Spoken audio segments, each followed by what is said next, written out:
Good evening. This meeting of the Nottoway County Local Redevelopment Authority will now come to order.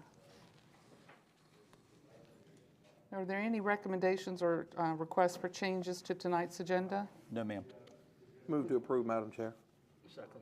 We have a motion and a second. Any discussion? All in favor? Aye. Any opposed? Motion passes. The agenda is approved as presented. Tonight we have minutes from the regular LRA meeting of November 17th. Do we have a motion to approve the minutes as presented? Move that we receive and adopt. Second. Any discussion? All in favor? Aye. Any opposed? Motion passes. The minutes are approved as presented and stand adopted. No unfinished business this evening? All right, under new business, first item is MCC Restore and More lease. There's a memo from Mr. Hill that Michael McGee, trading as MCC Restore and More, wishes to lease building number 427 QM Circle West for storage, building with no electricity or water. Mr. Hills were recommending a one-year lease at $125 per month, beginning January 1, 23 and ending December 31, 23. Mr. Hill, do you wish to speak further to this? Well, he has a cabin shop out there, and he's been a good tenant so far, but he needs a place for some. Any board questions or comments for Mr. Hill? Madam Chair, can we do all of them at once or individually? Probably want to do individual. This Okay. is a new lease. Oh, okay. Correct, yeah. Well, Madam Chair, is that your recommendation? Yes. Okay. Well, Madam Chair, I'd move to approve the lease for MCC Restore and More as read and presented. Second. We have a motion and a second. Any discussion? All in favor? Aye. Any opposed? All right, the motion passes and the lease for Mr. McGee and MCC Restore and More is approved. All right, next item, Mr. Hill. Cooperative milk producers, and he requested 2 years, but I talked to the administrator today, and he said we need to cut that back to 1 year at a time. Yeah, thank you, Mr. Hill. Madam Chair, members of the authority, Ms. Tomer and I were engaged with our auditors from Robinson, Farmer, and Cox yesterday, and there's a new federal audit requirement which kind of throws some additional liability at the authority and at the county relative to any leases that go beyond 1 year, Ms. Tomer. And so we're going to recommend going forward wherever we can to cut leases back to 1 year. Ms. Tomer might be able to add a little bit more about the GASB requirements. It's GASB 87, and every year there's something new. This is no exception. To the microphone, please. Thank you. I got to get to the microphone. Look. So prior to fiscal year 22, this was not an issue. It is now, and it will be forthcoming. So, but prior to that, we were not required to record long-term leases like this on the financial statements, any government financial statement. This GASB 87 has been implemented to correct that, to allow for more clear, transparent reporting of your liabilities and assets. Your lease assets are wonderful, but on the flip side of that, long-term lease liabilities can counter, that to a negative, and that has very great potential. So that's what this is for. The lease amount of long-term leases you have can become your financial benefit. Okay. So what we're looking at is cooperative milk producers, the lease on 208 West 10th Street, Pickett Park, that's expiring February 17th. So we'll be looking to renew the lease for a period of 1 year, still at $275 per month, I'm assuming. All of the terms of the lease agreement, original lease agreement, remain in effect. Any additional comments, Mr. Hill? No. Any questions about this, board members? No. So do we have a motion? I move to approve the 1 year lease for Cooperative Milk Producers Association. Second. All right, any further discussion? All in favor? Aye. Any opposed? All right, the motion passes and the lease is renewed for a period of 1 year. Next one is for Cento Group. They are a bunch of retired Navy SEALs that train SEALs out there. All right, this is a lease on 448 Quartermaster Circle East, Pickett Park. We're looking at 1 year, commencing January 1, ending December 31, 2023, and all other terms of original lease agreement remain in effect. Any questions or comments for Mr. Hill? Do we have a motion to approve the lease extension as requested? I so move. Second. Motion and a second. Any further discussion? All in favor? Aye. Any opposed? The motion passes. The addendum extending the lease is approved as presented. And finally, Designs, they rent one building for storage and do a little of their work out there. 426 fuel truck arrest, all right, 150 a month. okay. So we're looking at the addendum to extend the lease for a period of 1 year commencing January 1, ending December 31, 2023. On all other terms of the lease agreement remain in effect. Do we have a motion to approve the extension as presented? Madam Chair, I move to approve the lease for Signs Designs and More as read and presented. I second that motion. All right, any further discussion? All in favor? Aye. Any opposed? The motion passes. Lease addendum for Signs, Designs, and More is approved as presented. And we have informational items in the package, a report on lease actions and a report on year-to-date club income. Any board questions about either of these reports? Or Mr. Hill, do you have any comments? So we do have a little more activity at the club this month since COVID. So Yeah. All right. Mr. Hill, thank you. And we understand you're going to be retiring at the end of Yes. the year? Well, we're going to miss you, and we certainly appreciate all your years of service for the LRA. Thank y'all for your support. Absolutely. Thank you. And Merry Christmas. No closed session this evening? No, ma'am. All right. Do we have a motion to adjourn? So I move. so move. Second. Motion and a second. All in favor? Aye. Aye. This meeting is adjourned.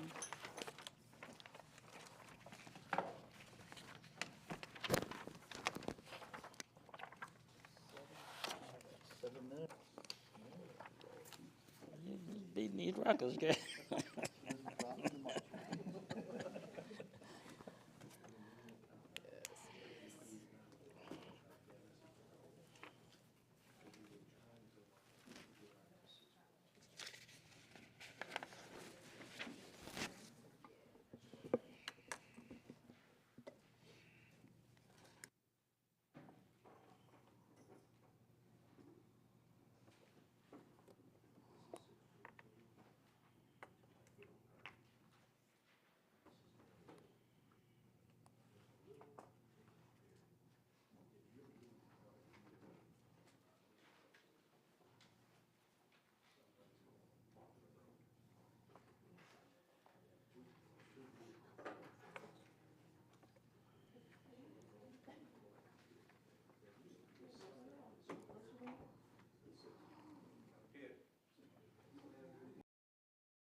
Good evening. This meeting of the Nottoway County Board of Supervisors will now come to order. Mr. Hill, will you provide an invocation for us? Let's pray. Father, we thank you as we come into the Advent season that we stop and remember why we do celebrate the birth of Jesus Christ, who came into the world to show us how to love one another. Let us remember that as we deal with our fellow man. We thank you for this county and what it means to the citizens, and pray that you would be with us tonight. Be with the members of the board and give them guidance and wisdom. Forgive us of our shortcomings and maybe give us wisdom to overcome our faults. We pray that you would be with them as they continue to serve this county. Bless all the citizens of this county. We pray this in Jesus' name. Amen. Amen. Please stand for the Pledge of Allegiance. Pledge allegiance to the flag of the United States of America and to the republic for which it stands, one nation, under God, indivisible, with liberty and justice for all.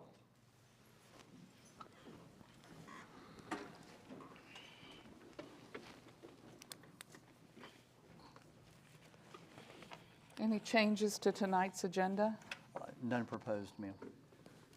Do we have a motion to approve the agenda as presented? I second. Motion and a second. Any discussion? All in favor? Aye. Aye. Any opposed? The agenda is approved as presented. We have in our package minutes from the regular monthly meeting, November 17, 2022. Any changes to the minutes? That Move that we receive and adopt. Okay. Second. All right, we have a motion and a second. Any discussion? All in favor? Aye. Any opposed? The motion passes. The minutes are approved as presented and stand adopted. And we're moving to delegations from the public. Do we have a sign-up sheet? It's coming forward. Thank you. All right, we welcome everyone speaking tonight. Every speaker has up a maximum of 5 minutes at the podium. Sonny Abbott.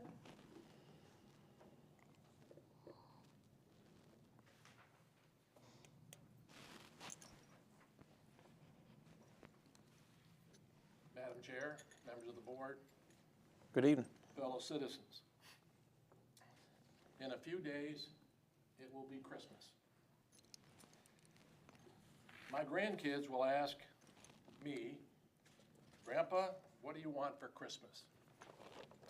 And I jokingly say to them, the same thing I got last year, just a different color. Now, it's easy answering the questions because it's family. And they know they will get an answer to whatever they want to know. This board and I have a similar relationship. We are not family in the traditional sense, although we are all part of the Nottoway family. Just a minor difference. The board treated me the same this year as it did last year. The color, size, and expense didn't change. What I said 12 months ago from this very podium, and I quote, "I'm hopeful that in the future there will be responses." My request went unfulfilled. Now it's December again, and hopefully this board will give the gift of answers to questions in some form, and hopefully we can get past the ask without answers in the new year. Now, in the holiday spirit, as we prepare to celebrate the holiday season, the birth of Christ, and look forward to happy, healthy New Year, may each of you have peace in your heart. May His light shine on your way. Have friendships that gladden, faith that uplifts. All these and more for a joyous Christmas and a fantastic New Year. Thank you. Thank you, Ms. Abbott. Thank you. Daryl Garber.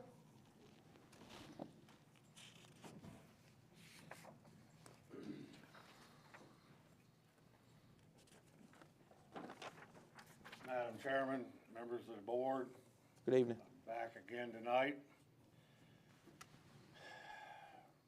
The other day, I was going down the road in front of the infamous goat house. I saw a piece of paper tacked up, so I stopped and looked to see what it said. It was a erosion and sediment control agreement in lieu of a plan issued by the Department of Environmental Quality in Richmond. Reading this permit, it said, structure, single-family dwelling. Gosh, you need to find who this boy is and hire him, because he was able to recognize first trip down there, this is a dwelling. For 2 years, I've been saying it's a dwelling. Everyone's, oh, it's an agricultural building. Well, another piece of information came across me this week. Man was up paying his taxes, and he complained to the Commissioner of Revenue about, man, I gotta pay full taxes on my house, but this guy's paying on an agricultural building. Commissioner says, what building? I show this piece of property has no dwelling on it, no building, nothing on it. It's a vacant lot. Now, years ago, I built a real agricultural building. It's open on 3 sides. You can piss out of 3 sides. Before I finished picking up the trash, the Commissioner of Revenue was there to appraise my building. How's it this man's gone 2 years? 2 years! I had to get a building permit for an agricultural building. This man's still never gotten a building permit. How do you think that makes me feel? I'm outraged because I'm a second-class citizen in my own county. The Constitution of the United States says that all laws must be applied equally. If I don't get some answers from the administration as to why this systemic problem continues and the remedy that they have to stop it, we'll be talking to a judge about it. Because it's wrong. How many other people in this county are not paying taxes on their buildings? 37 years I've lived in this county, paid my taxes, obeyed the rules. And I see these other people just walk away. I see contractors working without a contractor, state contractor's license, working without business licenses. Build houses, live in them, no taxes, no building permit, no nothing. You people don't realize that you can't win this lawsuit.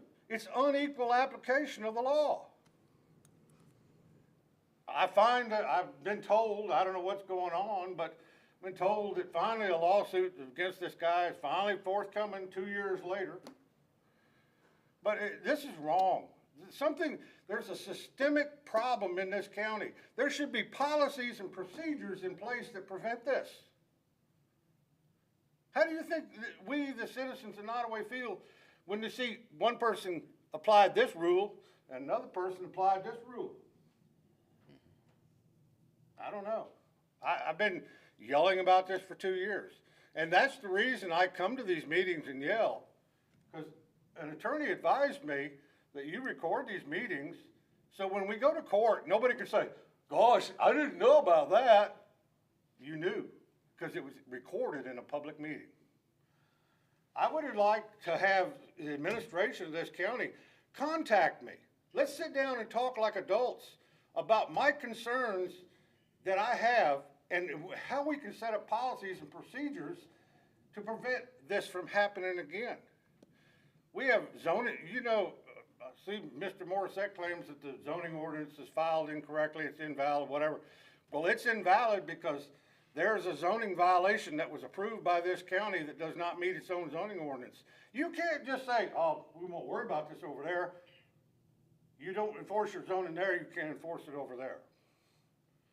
And that's all I've got to say for this year. And you know, y'all might get a lump of coal along with some subpoena documents for your Christmas present. Thank you. All right. We're moving on to public hearings. The first topic on our agenda for a public hearing this evening is ordinance concerning tax filing. Mr. Costin, do you have some introductory remarks for us? Yes, ma'am. This is an item that has been brought forward by the Commissioner of Revenue to alter basically the processing of the filing for personal property taxes by essentially moving away from a paper trail and relying on electronic records of the Virginia Department of Motor Vehicles. This would cut down on the printing cost of forms, the mailing of forms out. From that process, when those forms come in late, there's a late filing fee. This would eliminate the possibility of a late filing fee going forward in future years. It has been used by many other localities around Virginia with success. Folks like it. So staff, based on the Commissioner of Revenue's recommendation, is recommending that the board act favorably on this. I've provided you a suggested motion. You have in your packet the actual ordinance. You also have the material that was submitted as far as justification and rationale by the Commissioner of the Revenue, and you have copies of the applicable state law. I would be happy to take any questions you may have this time. The Commissioner, unfortunately, was not able to be with us this evening, but her staff is. Before we open the presentation. public hearing, any questions for Mr. Costin or for the Commissioner's staff? No, ma'am. All right, do we have a motion to open a public hearing? So moved. Second. Motion and a second. Any discussion? All in favor? Aye. Any opposed? Motion passes. The public hearing regarding the adoption of an ordinance related to property tax filings is now open. We have one individual registered to speak at this public hearing, Mr. Sonny Abbott. Madam Chair, if I may, from this position, I support what the Commissioner of Revenue has asked. I am one of those who, when I get that form, it's returned within a matter of days. This, in my humble opinion, is one of the very first times that a constitutional officer has done something to help the citizens of the county. Now, it might have a minor impact to a multi-billion or million-dollar budget, but it should help many folks as we use the electronic age to take care of the issues that some folks miss out and cost them, and it shouldn't.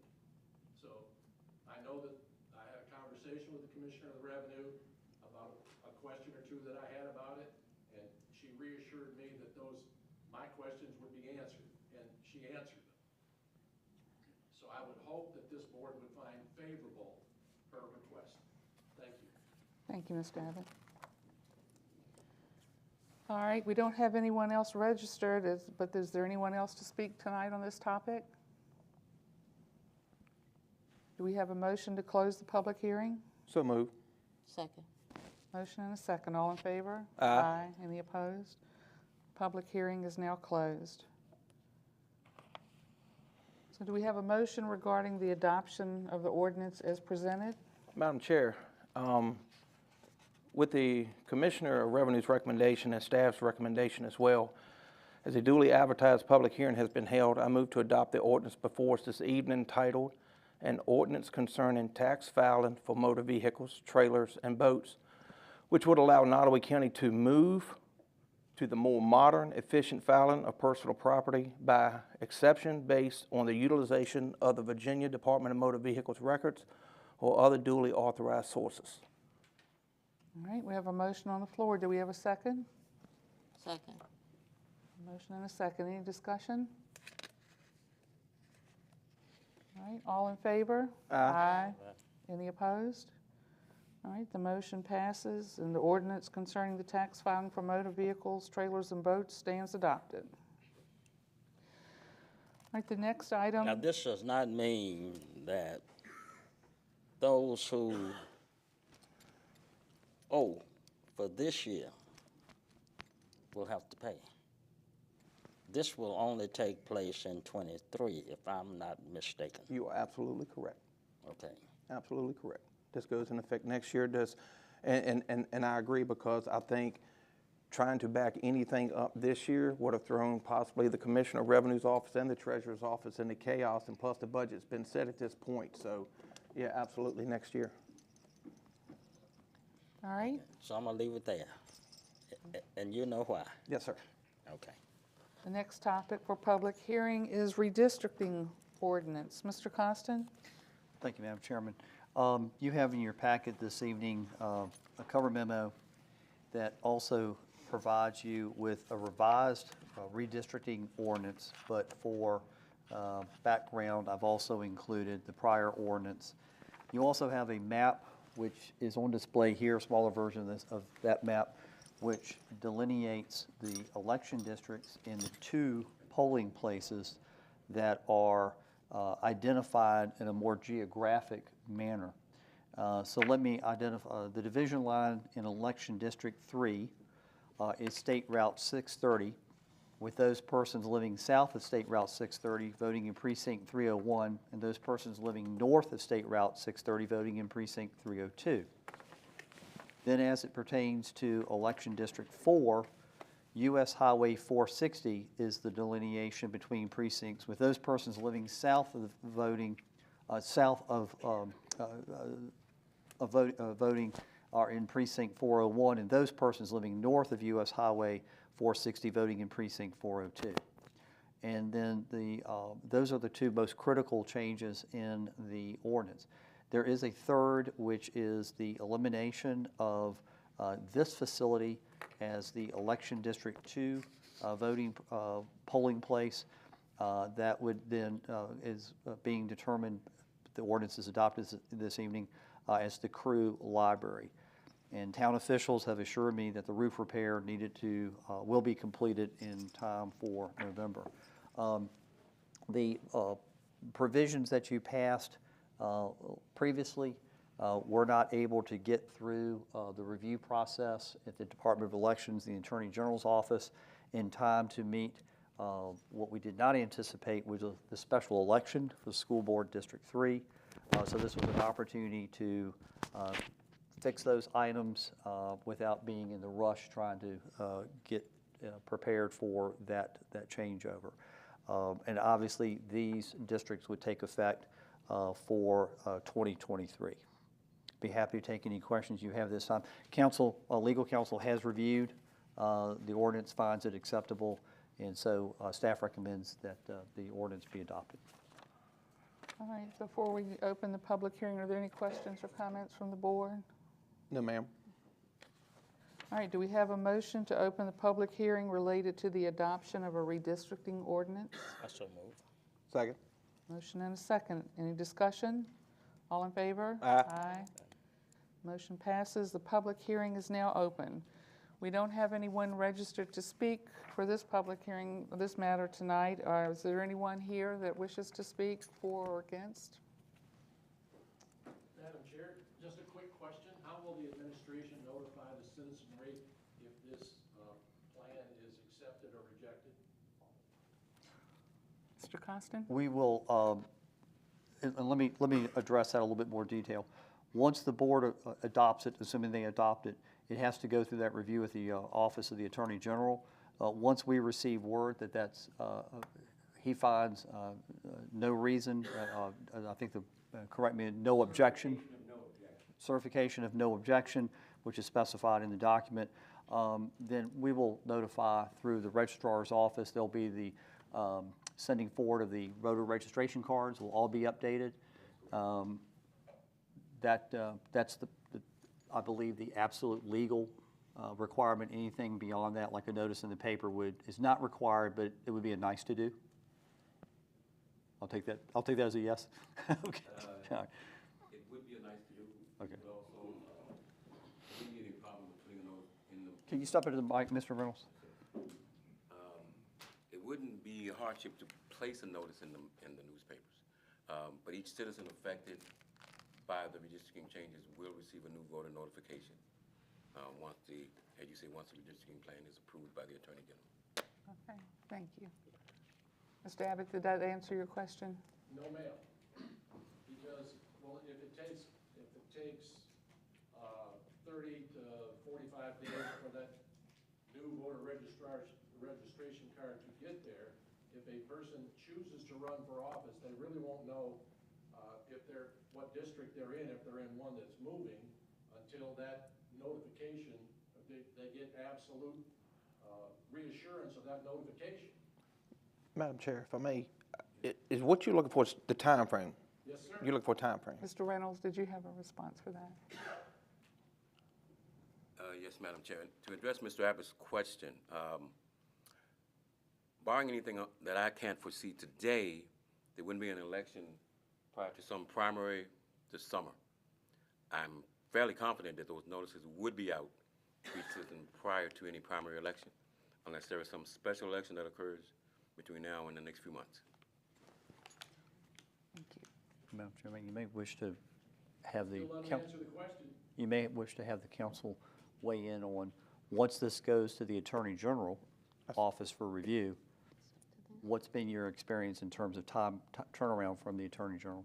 Now, this is the holidays, so this is sort of a different time frame than some of the other submissions, but we typically have seen something back in 30 to 45 days. And so I would anticipate we'll hear from them in January, and that being the case, then, you know, the notices could go out as soon as February.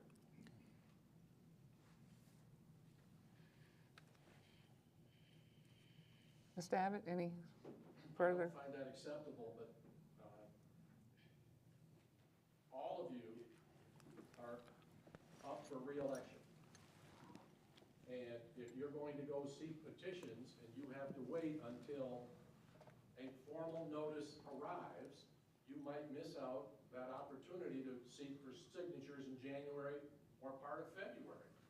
And if they have to be in by a certain time that will be made public, those days are lost. So there must be some other way, once the Attorney General provides whatever document the Attorney General provides, that the citizenry would receive some form of notice. Waiting for the folks in Richmond to send out voter registration cards is unacceptable. Now, I know they have to do that, but without some reassurance, you're looking at, and early voting starts sometime in April. So you would lose all of January, part of February, and now you have to figure out how to scrunch it so you have all of that stuff done before early voting. There has to be another way.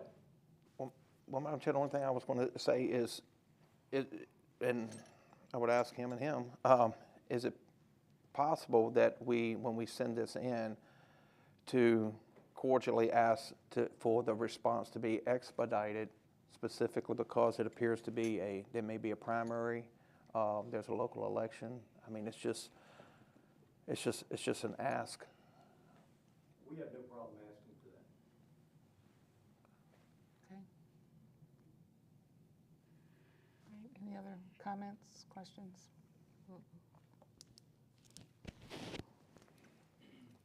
Anyone else to speak?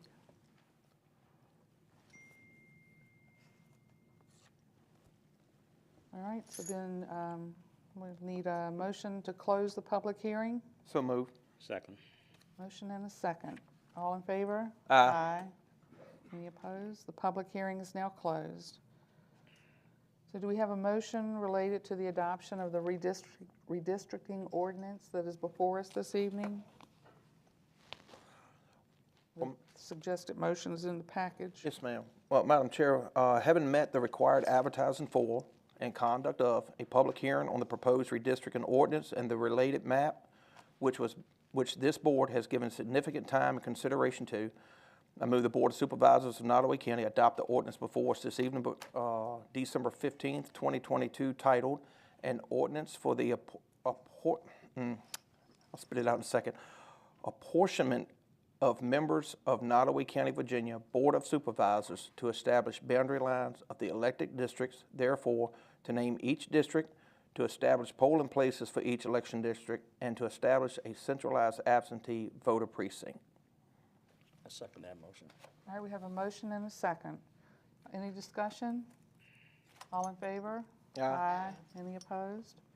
The motion passes. The ordinance as presented to the board stands adopted. All right, the next topic for public hearing this evening is special exception Lawson. Mr. Zodi, can you introduce this for us?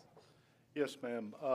Good evening, Good evening. Supervisors. Good evening. Good evening. What we have tonight is a special exception request for a guest house. The property location is 3496 Rocky Hill Road, Blackstone, Virginia. Tax map parcel 24-2-12. The property owners are Mr. and Mrs. Lawson, and I believe they're here tonight. Very quickly, the background of this case regards I was contacted by the contracted county assessor in early October regarding whether the accessory structure complied with zoning and building codes. And as staff looked into it, the structure was inspected and approved at an earlier date by the building official for an accessory structure above the garage without plumbing or septic. But the owner added these amenities within the structure post-inspection and approval. No zoning or building permits were issued for the guest house. Both the building official and planning director met with the agent and owners on site in October, so this was within a week of being notified of this violation. We went out along with Jamie Hawley, met at the Lawson site, and just walked around inside the structure. I explained the process from a zoning administrator's perspective that in order to make this right, they would have to seek a special exception for a guest house. The property is approximately 4.07 acres. There's already the garage there, I believe it's a double garage, and the guest house is just above that. The property is also split. It's CR, Conservation Residential, along Rocky Hill Road, and then where the structure and the principal structure of the home and the accessory structure are both in the agricultural zoning district. So this is a unique situation. They're able to seek this special exception because the property is located in the agricultural zoning district. I believe that's most of it. I did take this to the Planning Commission on Tuesday night, the 13th. The Planning Commission heard staff's report and my conditions. They did provide an 8-0 recommendation to move this forward to you all. My conditions in my recommendation of approval are somewhere in here, but I did recommend approval. Excuse me for a sec. Okay. Staff recommended approval for the application subject to the conditions below. 1, the special exception is granted for the guest house above the existing garage. 2, this special exception may be revoked by Nottoway County or its designated agent for failure to comply with any of the listed or omitted conditions made by staff, the Planning Commission, and or the Board of Supervisors.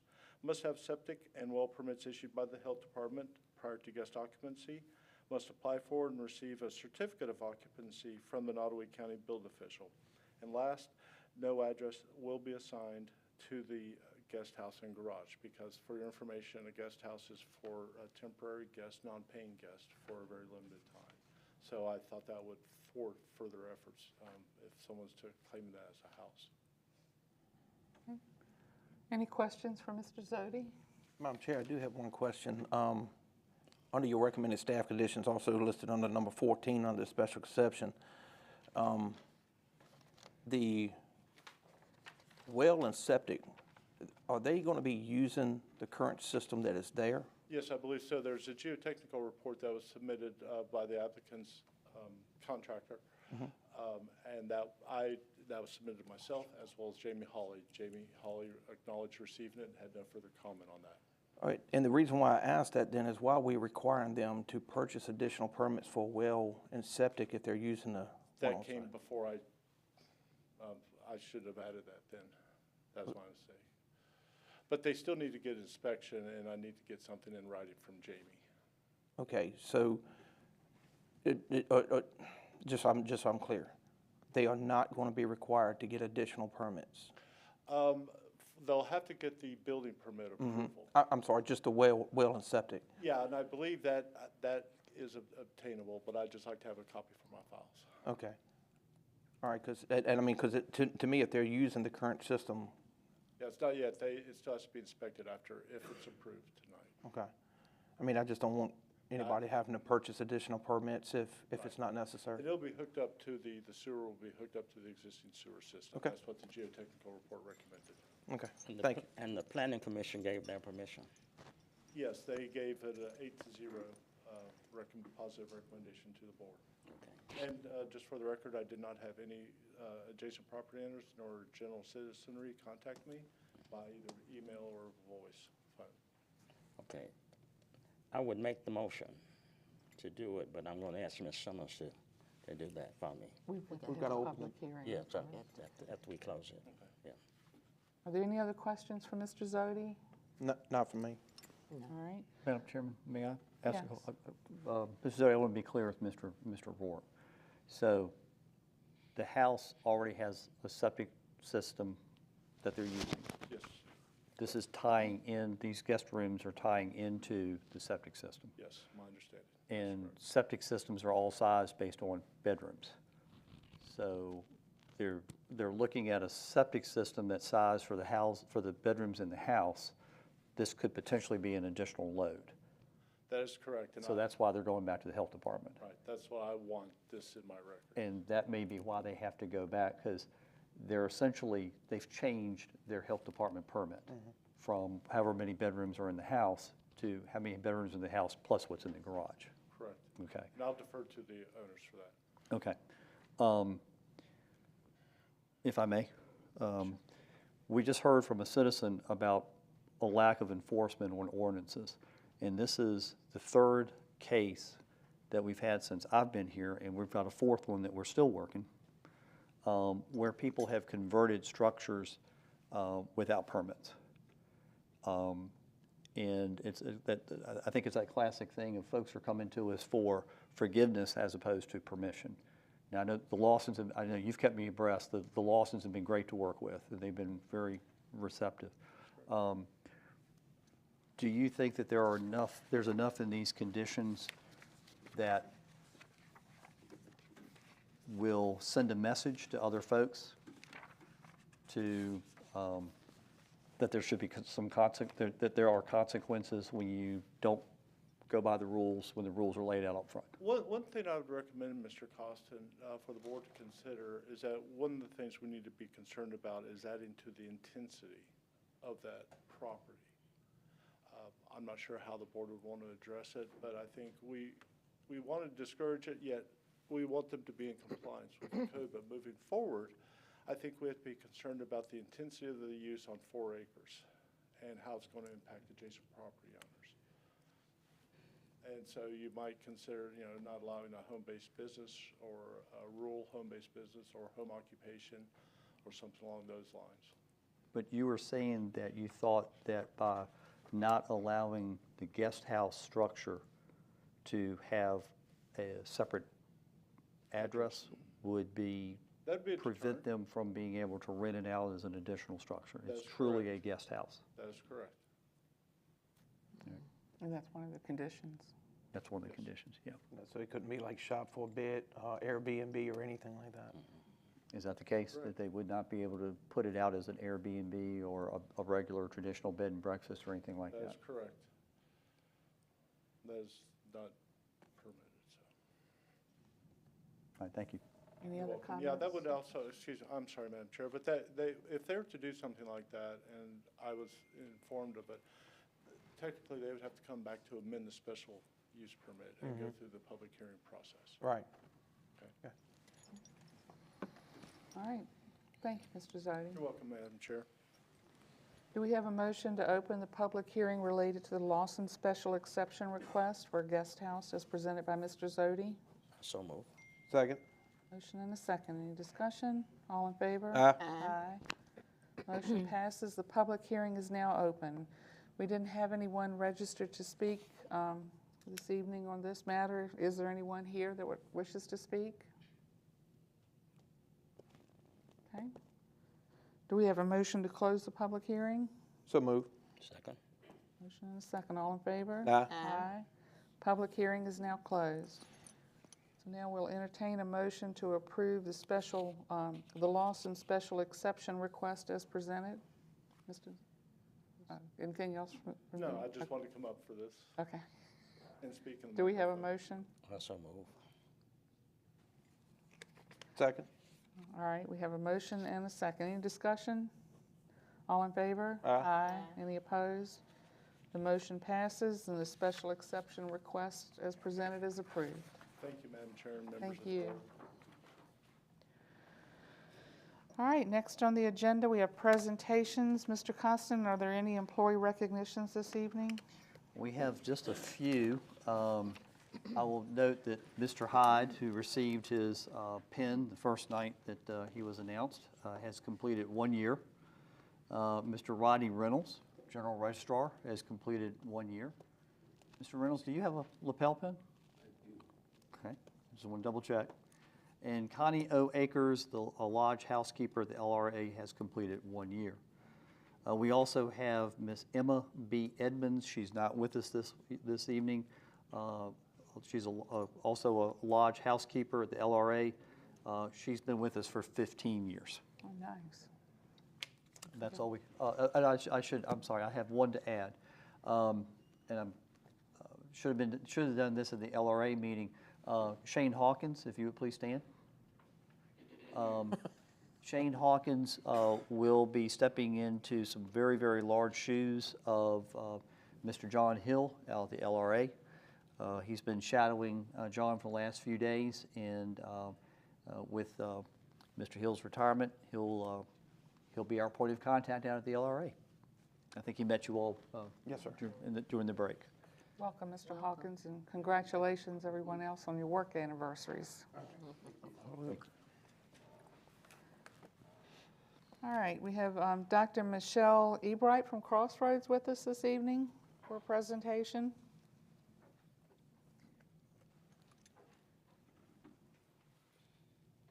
Hello, good evening. Good evening. Mr. Costin asked me to come and just spend a couple minutes informing the Board of Supervisors and anyone who's interested in what services your folks can access over the holiday season. I've just done a brief flyer, which I'm happy to just set here for everybody to take. The flyer outlines several resources that both Crossroads offers as well as the larger mental health community offers. So NAMI offers a warm line, what's called this is kind of by level of intensity. So NAMI Virginia offers a warm line, and that's a toll-free number that anybody who's having a mental health issue can call and get basically peer support, somebody to talk to. It's not a professional, but it's somebody that they can talk to who can kind of direct them and provide support. So that's sort of your first level of intensity. And then beyond that, we offer crisis counseling through Crossroads. That's a number that's answered 24 hours a day, 7 days a week. Somebody will always call you back. That's how it works. It's an answering service. And then somebody will call you back, and they can provide crisis counseling over the phone. And if they feel it's warranted, they can do an assessment to determine if the person needs psychiatric inpatient treatment. So that's the sort of the second level of intensity. The third level is the statewide 988 number, and that's available for anybody who's in a mental health crisis, and they will provide crisis counseling. And if the person on the other end feels like it's a situation where they need to be evaluated for hospitalization, they will send law enforcement out to transport the person to Crossroads for an assessment. We also are operating normal clinical services through the holidays. We're closed on Friday, December 23rd and Monday, December 26th. But other than that, we are available, and people can walk in for same-day access and receive an evaluation and a follow-up appointment the same day. And those hours are also noted in the brochure. So that's kind of what the status is. Does anybody have any questions? Has the 988 number been corrected so that it will go to the area that the person lives in? As far as I know, Okay. yeah. And certainly, I think our emergency service number is probably a better option over 988. So, Madam Chairman, if I may, to give credit where credit's due, I did make the contact, but it was at the request of Supervisor Rourke. Okay, well, good. Well, thank you for coming and thank you for the information. no problem. Do you want me to just leave these here? That would be wonderful. Could- Thank you. Could you do me a favor, just hand one to Ms. Tomer and make sure that Absolutely. one gets onto the website? Madam Chair, I greatly appreciate you guys coming out. The whole thing is, the holidays can be very difficult for people, stressful, and it's, whether it's legal, illegal, mental health, it's a lot of stress on a lot of people during this time of the year, and I just really felt it imperative that the people know that there's resources out here. You don't have to sit and suffer. Absolutely. We appreciate the services you provide. Thank you. Thank you.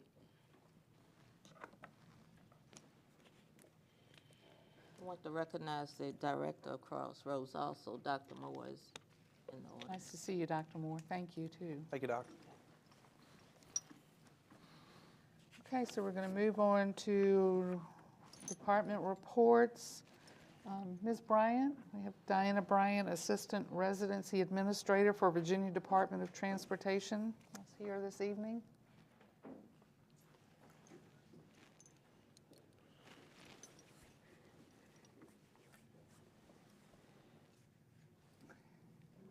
Hi. Hey, how are you? Madam Chair, members of the board, Mr. Costin. Right.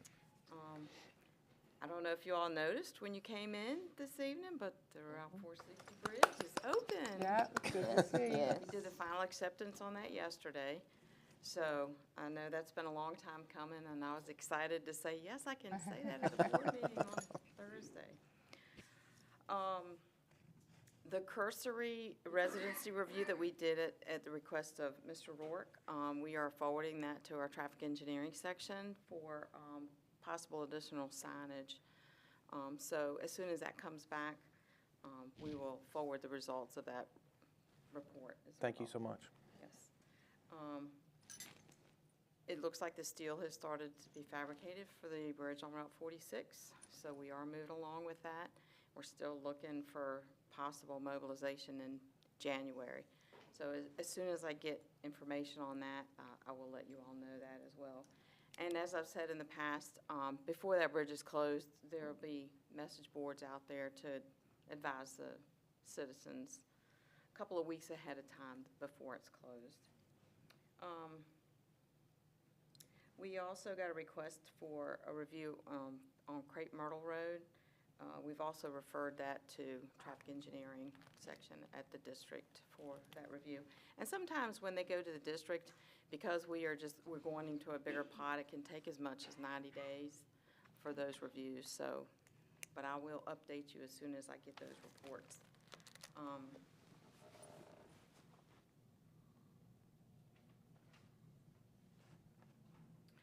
That's the only thing additional that I had over my report in your packet. We have a couple other things that are going on, but as soon as I get more information on those, I will bring those to the board. Hopefully next month I'll have a couple more things for you. Do you have anything for me? Any questions? Any questions tonight for Ms. Concerns? Bryant? No. Thank you so much for the report and for being here. Now, I do have one, and it's not the state's, I don't think it's state, I think it's the town of Crew, which I brought up a couple of months ago about the street where the apartments are in Crew Village. And buses come through there, and there's a lot of potholes where the buses come through. Well, they're still there. They put a few gravel in there, but that's it. Yeah, that is not a state-maintained road. That is. That's a town. Yes, that does belong to the town of Crew. Okay, thank We you. did meet with the town of Crew the other day. We try to meet with all of our localities. So we did meet with them, and we did discuss some of the town roads. So hopefully we'll be making some progress, but Thank you. yes, ma'am. Thank you, Ms. Bryant. Anything from the school board this evening? No? Thank you for being here. Mr. Hyde, do you have anything? You have, Buddy Hyde, Emergency Services Coordinator for Nottoway County. Madam Chair, members of the board, good evening. Only if you have questions. I do have a couple new items that are not on your report in your packet. Just wanted to mention that on January 3rd, we are going to start the RFP stakeholders meeting, excuse me, with the fire and EMS and law enforcement. And that will be January the 3rd at the Nottoway Emergency Squad. So that's new. That's not in your packet. And also, the flooring started the installation on the flooring today in the EOC. So I definitely feel good about that. Finished as far as all finishes by the end of the month and moving furniture back in. So can't speak to the AV, but we're going to try to have that wrapped up by the end of this month as well. But at least we'll have all of the finished surfaces, so we'll be able to start, going back in the room. And that's good news. A couple months later than we wanted, but it's at completion state. And then we also were able to, in your packet, I mentioned about having a virtual meeting with the school boards and a group called Critical Response Group. We were able to take the maps and provide those to the police chiefs, which were layouts of all the schools in Nottoway County, all the public schools in Nottoway County. And I was able to this week send them PDF files so they could have electronic copies as well as paper copies. So the police chiefs, fire chiefs, and EMS chiefs have those. And that's good for any response we have to the school. And other than that, tomorrow we are meeting our community organizations that are active in disasters, which are the church groups and the civic groups. We're meeting tomorrow at 4 o'clock after we distribute some food and crew. So we're helping tomorrow to distribute food at Beamer Park, Beamer Field, and what we're going to do is have a meeting at Crew Fire Station right after that, and then we'll close out the week. Any other questions that I can answer? I do have one quick question. You mentioned the EOC. Is there going to be handicap access to the entrance of the EOC installed or anything? Kind of like what they did there? Well, I have to defer that to Mr. Costin. I know that there are building improvements being looked at. Okay. All right. We have looked at some options to try to make it a little bit more accessible for meetings. That's why Mr. Zodi's kind of started to move planning commission meetings to this room. There's some cost involved. As you know, there's some ARPA funds. Right. It's an important issue, and as I've noted in my report later, we have installed the ramp for the Commissioner of Revenue. Right. It's an identified need, but it would be a substantial construction project, either by sloping out, straight out, or doing something akin to what's over with the Treasurer's Office, sort of a zigzag. We've looked at the property. Mr. Lewis has looked at the property. The maintenance guys have looked at the property, knowing where drains and water lines and everything else is. It's a little constrained. Okay. It's a little constrained, but it's under consideration. Okay. Thank you, Mr. Hyde. Okay, I'd like to wish each and every one of you and your families a Merry Christmas and Happy New Year. Thank you. Thank You too. Christmas to you too. Madam, I'm sorry, Madam Chair. I didn't know where you were going with that. But, I had two questions, one on 2 and one on 3, on the reports. The solid waste study, I just wanted to mention to Mr. Costin, I noticed the average tons per day have gone up 73.9, and it's pretty much the highest I'd seen recently. I didn't know if there was there something that was causing that? Because I noticed in the past months it had been like 60-some tons a day, and now we're looking at 73.9 tons per day. I can get with Mr. Easter and circle back with you. Okay. And the other members of the board. Yeah, and the only other thing I was going to mention, Madam Chair, was that on G3, in the building inspector's report, that the value of construction this past month was $1.3 million in Nottoway, in November for Nottoway. I noticed that. Yes, Thank ma'am. you for pointing it out. That's all I had. Thank you. Sure. Mr. Zodi, do you wish to speak to your report, Planning and Economic Development? Yes, ma'am. Yes, ma'am. Well, thank you for having me again. I do want to give you all a very quick update, 2 updates actually, based on the public speaker this evening. First, I want to let you all know that the Planning Commission met Tuesday night and December 13th, and we had a quorum, barely had a quorum. And we reviewed the comprehensive plan for the last time, and they moved it forward with a positive recommendation to the board to set a public hearing date. I've given Mr. Costin my recommended date, and I do have copies of the plan for y'all. And what we'll do is follow the code and do the proper notifications and everything. But we would, I recommend to the Planning Commission that we hold a special joint public hearing matter. Yep. And if it's with the board, and I'll hand this out, then I'll get to my second point so I don't drag the meeting further.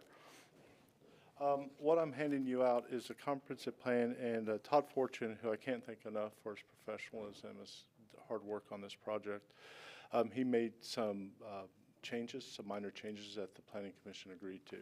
Okay. Thank you. Yes, sir, Bob. Thank you. Mr. Vaughn? Thank you. Thank you. We'll see that Mr. Bowen gets his. Okay, thanks.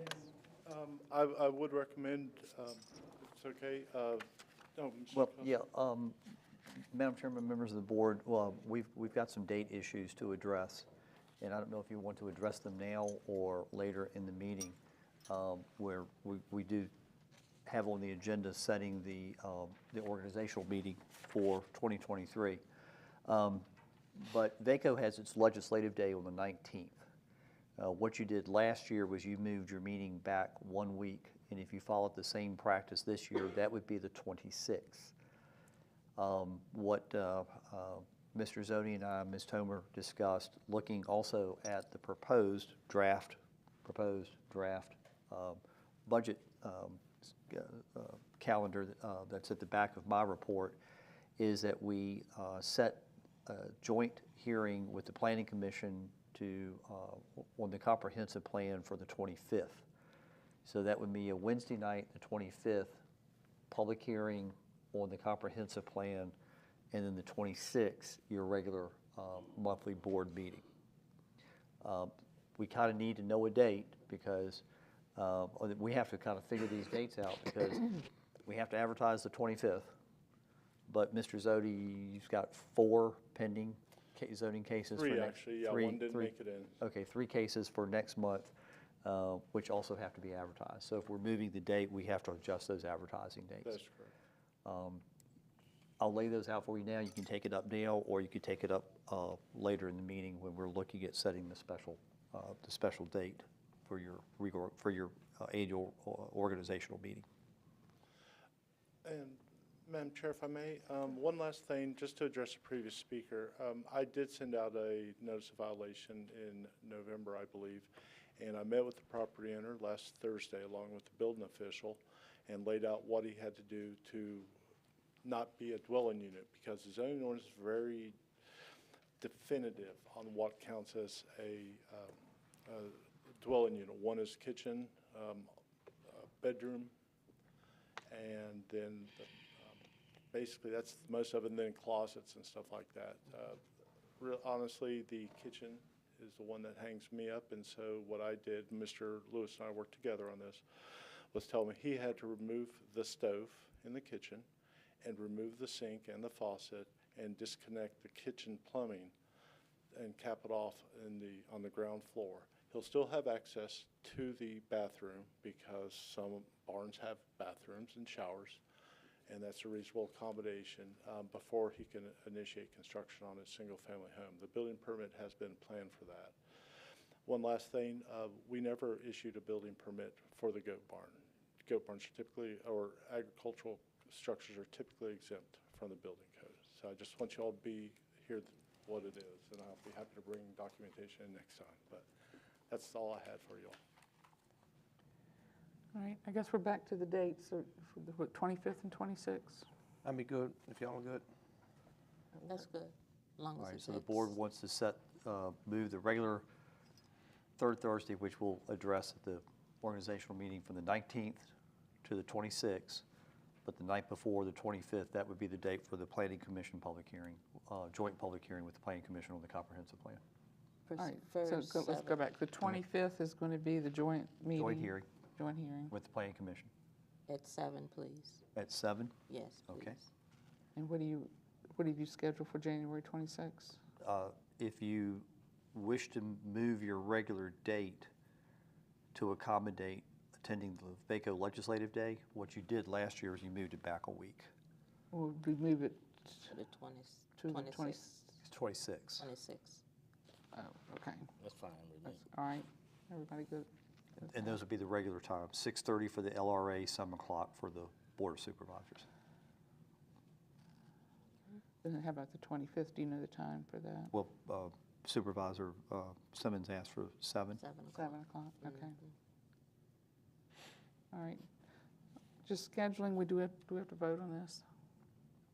I would say go ahead and vote on it just to lock Right. it down for the record for advertisement notice. Do we have a motion to approve January 25th, 7 o'clock for the joint hearing with the Planning Commission? Where would the location be for this? We'd be Here, here. the General We'd be District here. Courtroom.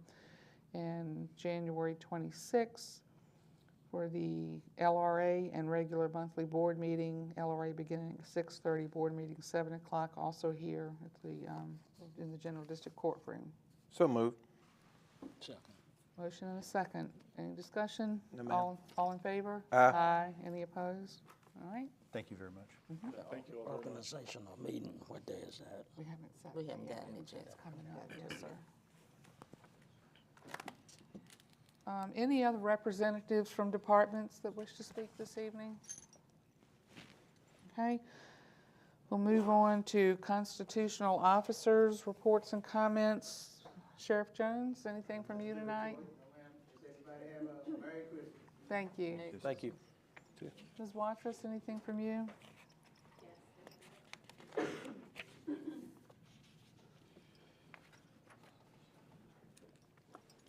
promise I'm not presenting on everything in this folder. Don't be worried. I have just the updated sheet that I've given the last couple of months. You used to ask me if I can approach when I can That's approach fine. that. Thank you. Thank you. Thanks.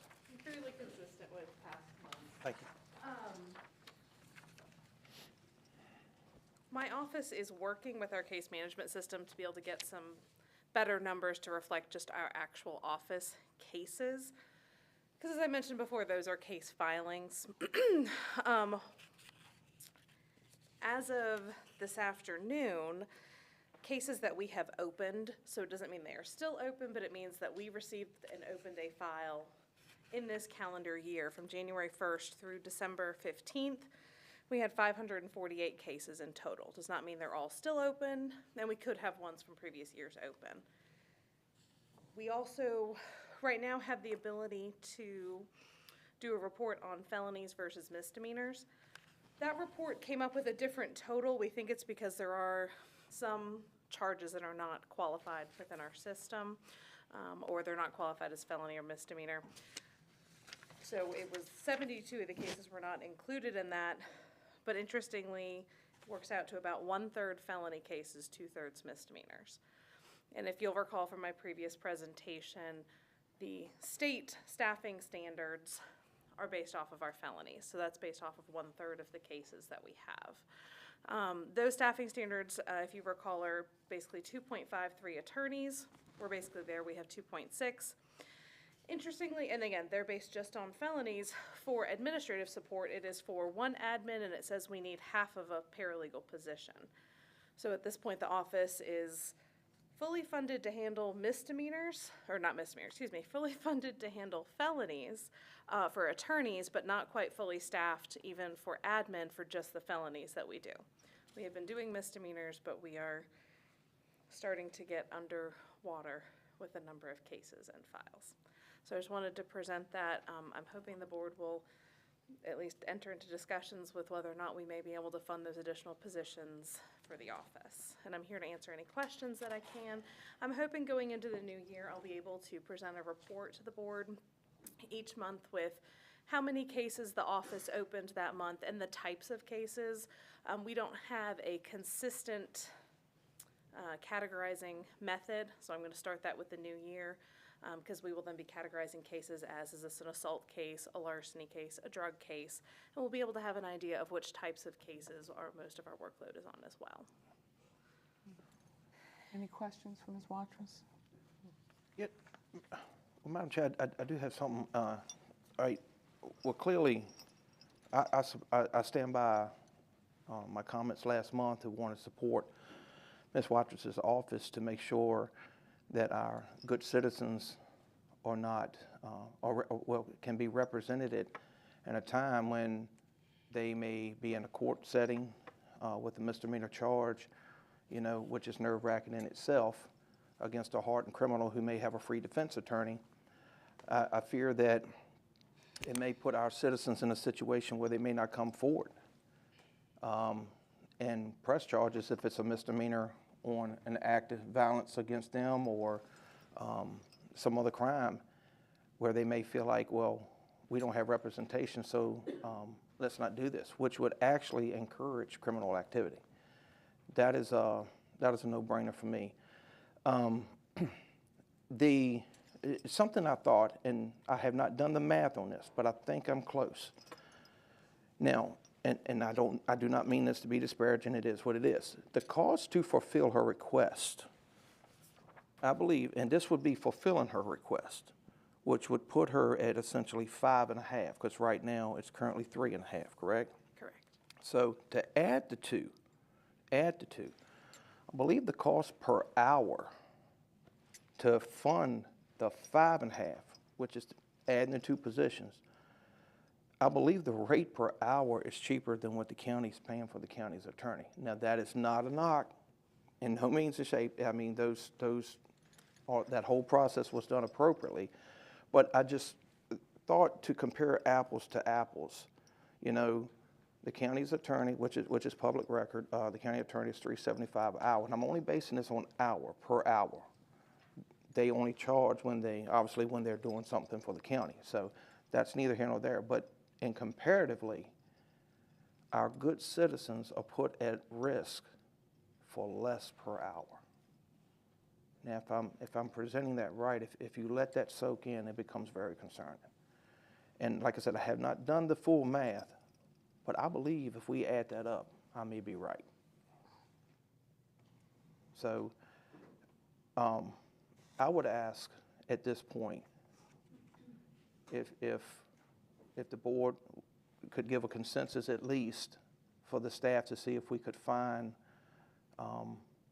some revenue sources to support her request and make sure that our citizens feel safe, that they feel representative, and that any criminal activity taken against them, they will come forward knowing that they'll have representation.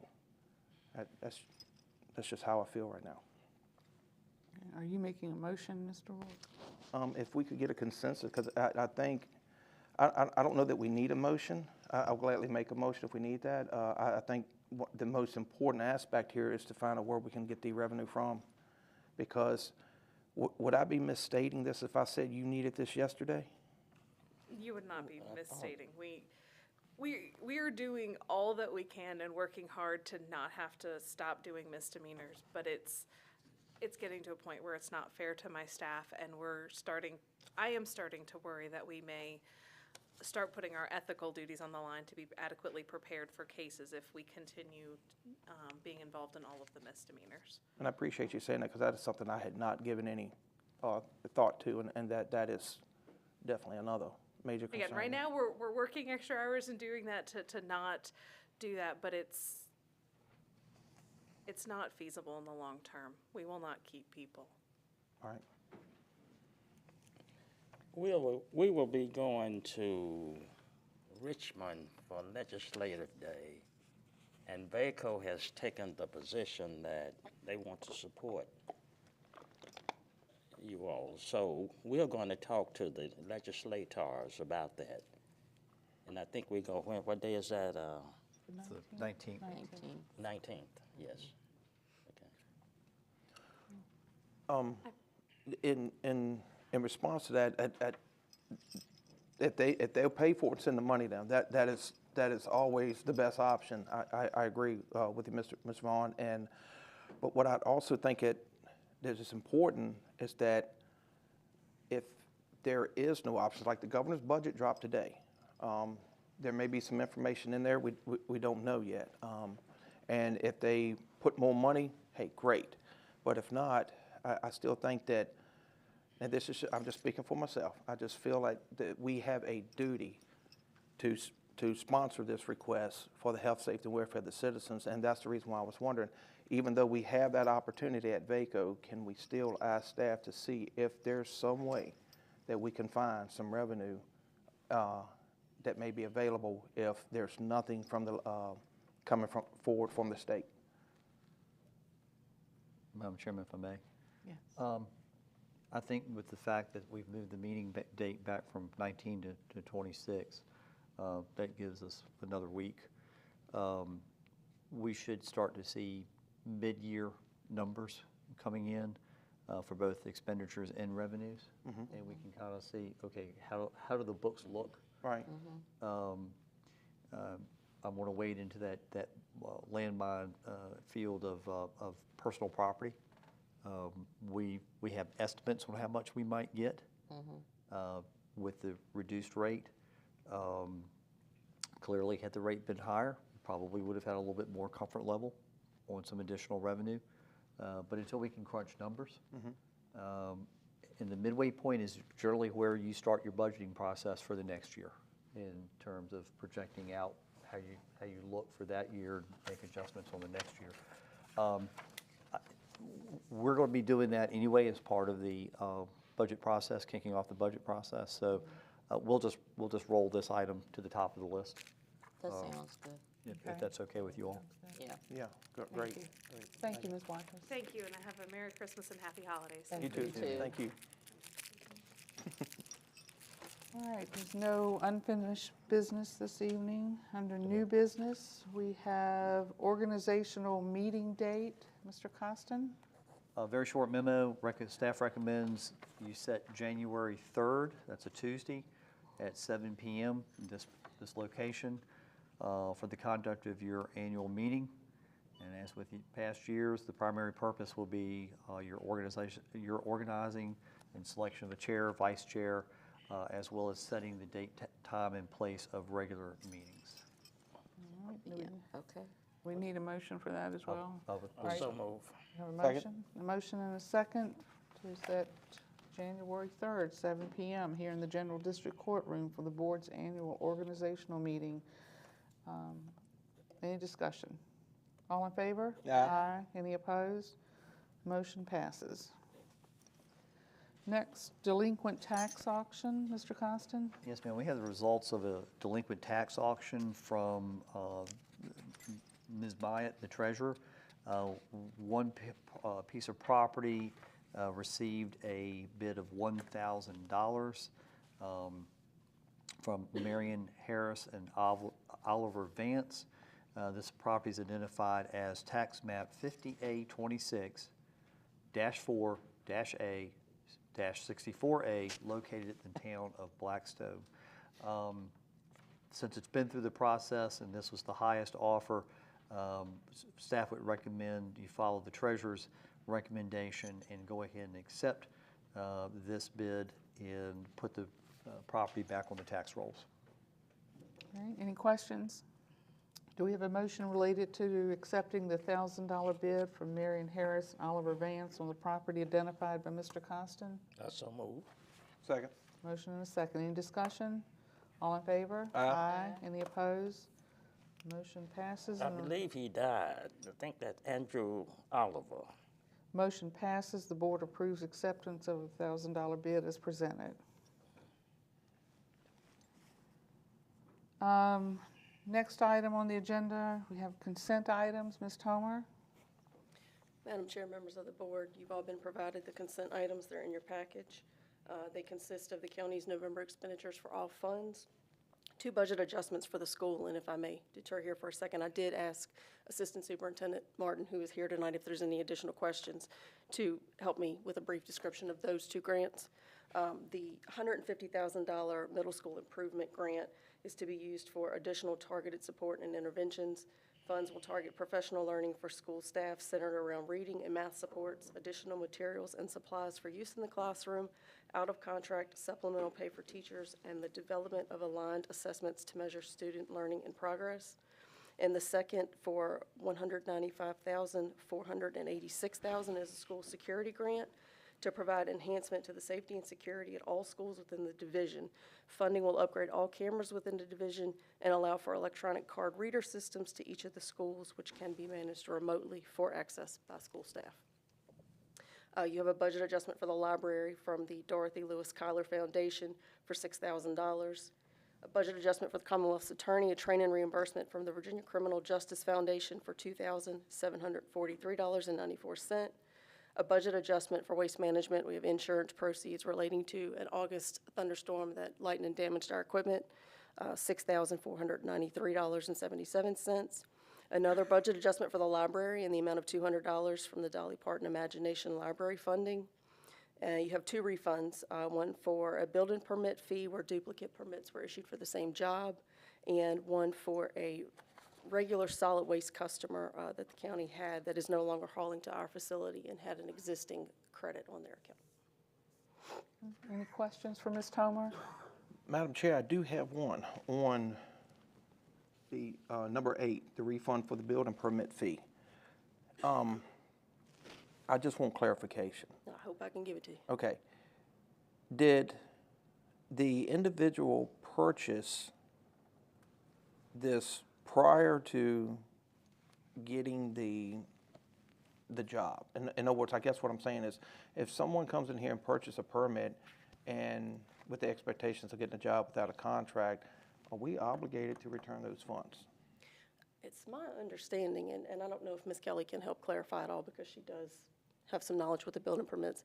You know, this isn't a typical case. This isn't your normal scenario requesting a refund. It's typically someone that's gotten a permit that's not going to do the job. But it's my understanding on this particular situation that I don't know if there was some confusion in contract signing. I'm not aware of the details other than the individual that is requesting the refund is not the permit holder that is doing the job. Right, and all I wanted to do was just, like I said, understand it, because it's kind of like, I imagine if I go buy a car and then turn around and take it back because I don't want it, you know, what's the obligation there? It's a very legitimate question. Okay, so that's all. I just want a clarification on that, so, thank you. If I may, Madam Chairman, Supervisor Rohr, as I read the memo, there were 2 people bidding on the job. Right. Both people went out and got the permit. Only one person got the job. So the person who didn't get the job is asking for the refund. Right. We've had this happen times where the landowner, bless their hearts, will actually come in for the permit, and then the contractor comes in for the same permit. So we reimburse somebody. Thank you. Madam Chair, I move that we accept the consent items. A second. All right, we have a motion and a second. Any discussion? All in favor? Aye. Any opposed? Motion passes. Consent items are approved as presented. Thank you, Ms. Tomer.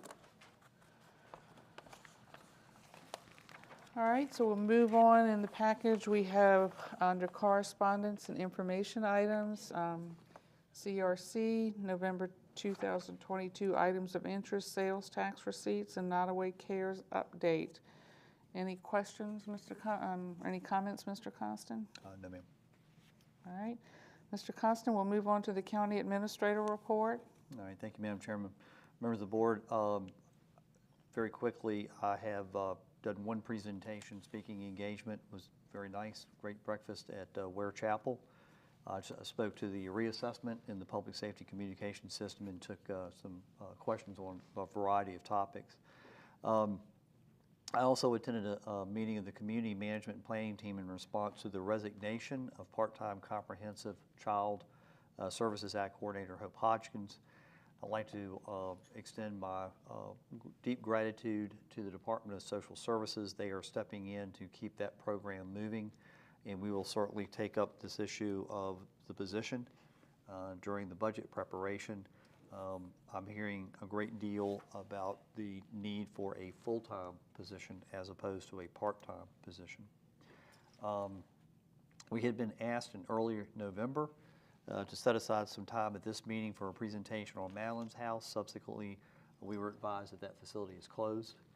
And STEPS is working with addressing some transport needs to shelters in other more distant communities. Local law enforcement, Department of Social Services, and Commonwealth's Attorney are all aware. Requests for proposals have been reissued. And given the holiday, a submission date of January 4, 2023 was set. I have continued to work on the RFP for audit services. That's now in the hands of Ms. Tomer, who's good with it, in Mr. Rose with Davenport, and as soon as I get his comments back, it's going to legal counsel for their review. Improvements on the energy efficiency are ongoing. The demolition of the Pulley House has been completed. We are now waiting to move to infill and grading on that site, and as I indicated earlier this evening, the handicap ramp for the Commissioner of Revenue's office has been installed. We interviewed for the senior maintenance position for both here and the LRA. I've already introduced Mr. Hawkins to you all. We have not made a decision on the other position. We continue to work on the housing, Section 8 housing issue. I'm still waiting for some additional information. And with that, I'd be happy to take any other questions or concerns that you have, other than to wish everyone a Merry Christmas and Happy New Year. Any questions, Mr. Costin? Madam Chair, I apologize, I do have one. And it's only because I hadn't heard anything. I saw in Mr. Zodi's report that they are working, I saw an update about the Economic Development Committee under number 7 in his report.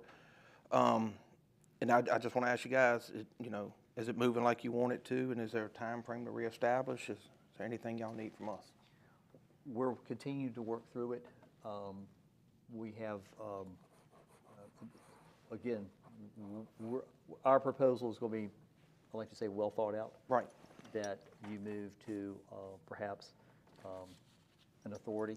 Right. And how that relates to the IDA, the existing IDA, which is basically right now inactive, very inactive, and has been for some time. It's complex, and we're working through it. Good. Hopefully, we'll have something to you. You'll see a status report at your first at your organizational meeting. Good deal. Okay. Thank you. So before we go into closed session tonight, are there any final comments from members of the board? From the Supervisor Rourke? Yes, ma'am. I'll be as brief as I can right here. First, I want the family and friends that have lost loved ones to know that we are thinking about you. And I understand that the holidays may be difficult because of an empty seat at the table where a loved one used to sit, or that your phone would not ring for you to answer and hear their voice. You are not alone, and my thoughts and prayers are with you.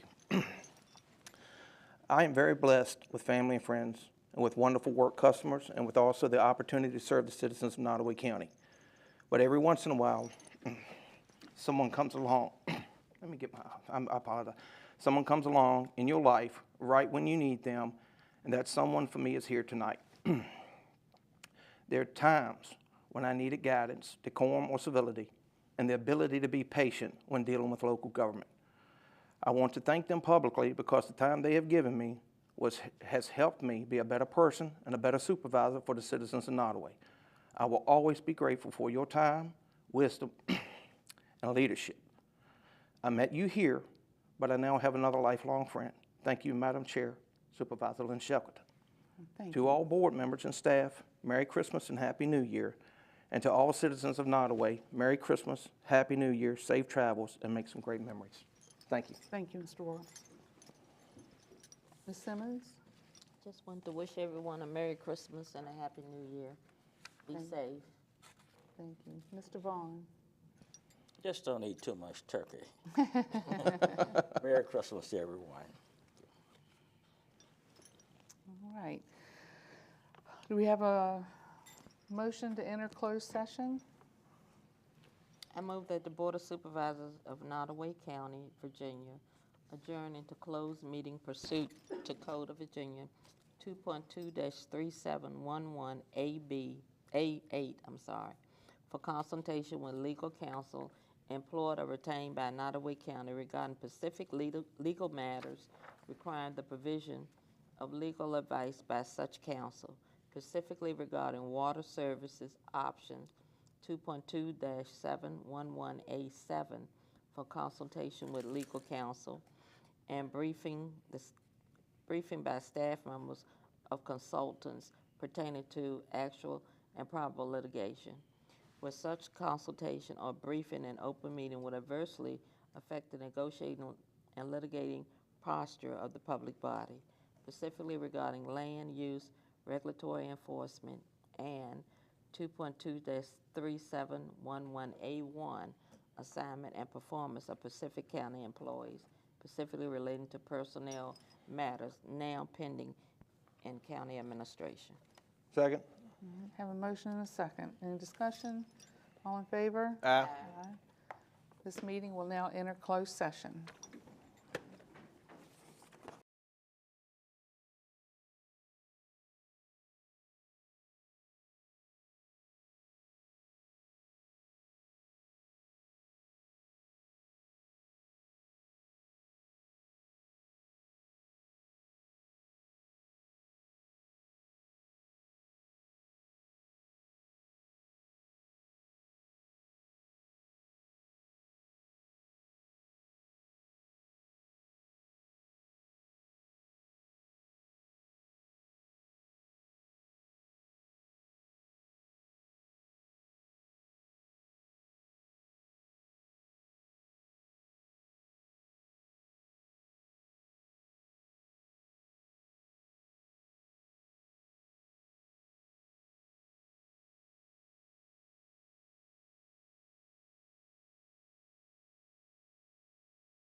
permit to comment on that, but I'm still gonna do it.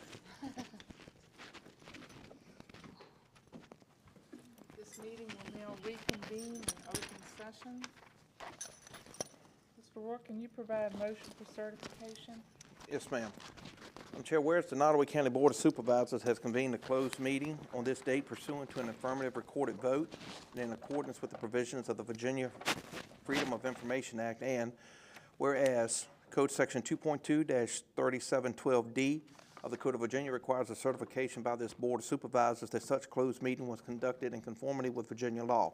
Now therefore be resolved that the Nottoway County Board of Supervisors hereby certifies that to the best of each member's knowledge, one, only public business matters lawfully exempted from open meeting requirements by Virginia law were discussed in the closed meeting to which this certification resolution applies, and two, only such public business matters as were identified in the motion convening the closed meeting were heard, discussed, or considered by the Board of Supervisors, and three, no action was taken in the closed meeting regarding the items discussed.